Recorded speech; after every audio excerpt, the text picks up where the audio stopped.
2000 সাল থেকে মাছের ঘের দিয়ে আমাদের ব্যবসা শুরু। তারপর এই ব্যবসা ধীরে ধীরে বড় হয়। আমাদের এই এলাকায় কোনো বিনোদন পার্ক নাই।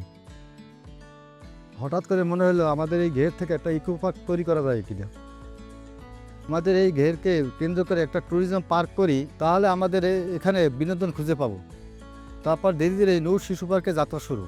আমাদের এই পার্কের ভিতরে বিভিন্ন ধরনের বাচ্চাদের খেলার সামগ্রী আছে। তার পাশাপাশি বড়দের জন্য আছে কফি শপ, পোটিং হাউস, সেমিনার কক্ষ। আজকে আমাদের এই দূর দূরান্ত থেকে দর্শনার্থীরা ঘুরতে আসে, ছবি তোলে, মাছ পোড়া খায়, স্পিড বোট আছে, স্পিড বোটে ওঠে। আমি আশা করি বরিশালবাসী এই পার্কে ঘুরতে আসলে একটা সুন্দর মনোরম পরিবেশ পাবেন। সবাইকে আমন্ত্রণ জানাই এই আমাদের নূর শিশু পার্কে।